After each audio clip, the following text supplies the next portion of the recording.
¿Cómo encontrarse con Jesús en estos tiempos donde la pandemia ha afectado lo espiritual? Bueno, con esto no estoy generalizando diciendo que todo el mundo en esta pandemia han pasado por crisis espirituales, pero creo que la pandemia sí ha potencializado esta situación, así que veo conveniente hablar sobre este tema.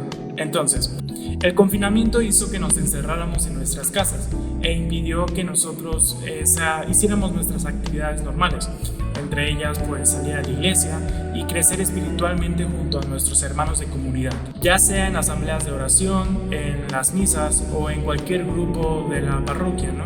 En consecuencia, tuvimos que aprender a ser autodidactas y crecer espiritualmente solos, entre comillas, porque los hermanos de comunidad allí estaban organizando que la asamblea de oración, que la misa virtual, que el crecimiento virtual, etc.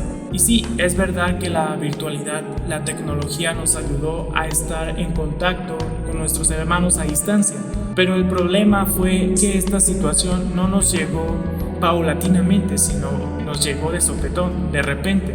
Y fue difícil al principio acostumbrarnos a esta nueva modalidad, o al menos en mi caso. Pero a lo que me refiero es que esta situación de no ver a nuestros hermanos sí afectó, y afectó mucho en lo espiritual, en el crecimiento, pues afectó a la motivación. A esto agrégale que los hermanos estaban enfermando, que la gente estaba muriendo y que la situación no mejoraba. Pues sí pegaba gacho, la verdad. Pero Rafa, la fe es algo que se lleva dentro del espíritu y no es necesario palpar al hermano para poder saber que Jesús está ahí con nosotros y crecer. Sí, es cierto, la fe es algo personal. Cada uno debe de tener la fe muy arraigada dentro del corazón. Sin embargo, nosotros no llegamos solos al cielo. Necesitamos de una comunidad que nos respalde, de una comunidad que nos ayude a entrar al reino de los cielos. Y sí, yo sé que no hay excusas para dejar a Jesús, pero el aislamiento nos afectó a varios. Fue difícil mantener el ritmo de la oración personal. Fue difícil crecer solos espiritualmente. Por eso resalto el valor que tiene la comunidad. El rol que juega es bastante importante para el crecimiento espiritual, para poder llegar y estar cerca de Jesús. La comunidad es esencial, es importante. Pues un alpinista para conquistar la montaña necesita de un equipo. De la misma manera, yo creo que la comunidad juega ese mismo papel. Necesita estar para que uno pueda llegar a lo más alto, es decir, a estar con Jesús. Sí, ya sabemos que la pandemia afectó a muchos, a uno mismo, a las comunidades, pero ¿cómo reencontrarnos con Jesús en este tiempo de crisis? La respuesta a esta pregunta es muy sencilla. Creo que debemos simplemente empaparnos de Jesús. Sí, empaparnos de Jesús, llenarnos de todo lo que tenga que ver con Jesús, comer de Jesús, vivir en torno a lo que Jesús quiere. Claro, lo primordial y el objetivo es nunca separarse de Jesús, ¿no? Siempre estar conectado con Él, no descuidar nuestra relación con Dios. Pero si ya la hemos descuidado, ahora lo que correspondería hacer es nutrirnos de cosas que nos construyan espiritualmente, ya sea asistiendo a misa entre semana, que la verdad a veces es un poquito complicado. También podemos invitar a Jesús a nuestro cuarto para platicar, para poder contarle lo que necesitamos, lo que nos hace falta, lo que anhelamos y también lo que nos agobia, ¿no? O, a propósito del mes del Rosario, pues rezarlo. Creo que es una gran herramienta para protegernos. Qué mejor que la escudería de María para que el mal nunca nos tente, nunca nos perturbe. Esto nos llevará poco a poco a encontrarnos con Jesús nuevamente, o en su caso, fortalecer la relación con Él. Recordemos que los servidores de Dios no vivimos la actividad, sino el proceso.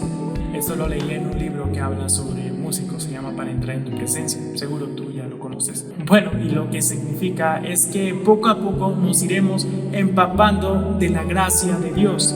Es decir, que posiblemente al principio se nos sea difícil volver a retomar estas actividades, pero progresivamente iremos encontrando de nuevo esa grata relación con Dios. También puede pasar que a la primera agarres el ritmo, y eso qué mejor, ¿no? Bendito Dios si es así. O te puede pasar como a mí, que tienes que ir poco a poco. Bueno, yo ese reencontrarse con Jesús lo veo como una bajada y una subida. Es decir, al principio diremos, vamos, sí se puede, ¿qué tengo que perder, no? Pero después, cuando la cosa se empieza a poner tediosa, diremos, ok, esto es más difícil de lo que pensé. Posteriormente, vamos a querer tirar la toalla y olvidarnos de todo, porque no vemos resultados. Vas a llegar al punto de decir, mira Jesús, esto no está funcionando, creo que tú y yo no somos compatibles. Entonces, ¿cómo lo hacemos? En este punto no debes de rendirte, sino seguir adelante, seguir perseverando. Échale fibra y permite que Jesús entre hasta lo más oscuro de tu alma, lo más oscuro de tu corazón. Y allí es donde Jesús iluminará todo aquello que permanece en oscuridad. Y ahora sí, empezarás la subida. Y dirás, bueno Jesús, creo que no somos tan incompatibles como yo pensaba. Me has mostrado que debemos vivir procesos, no momentos. Ahora entiendo que mi vida te necesita y quiero conocer más de ti. A eso es a lo que llamo ascenso. Evidentemente nos costará mucho trabajo. Es como cuando te sales de la alberca y al poco rato de estar afuera te quieres volver a meter. Y te das cuenta que es complicado porque el agua ya la sientes fría. De la misma manera pasa con la gracia. Si dejas de orar, si dejas de alabar, si dejas de adorar, pues después se te hará muy difícil volver a retomar el ritmo. Es por eso que yo aconsejo empaparse de Dios, porque al estar empapado te puedes volver a sumergir en la alberca, es decir, en la gracia. Perdón por esta analogía un poco chusca, pero no encontré otra mejor manera de representarlo. Y en fin, espero que te vaya muy bien en todo lo que hagas y pues nada, nos vemos hasta el próximo video. Hasta luego.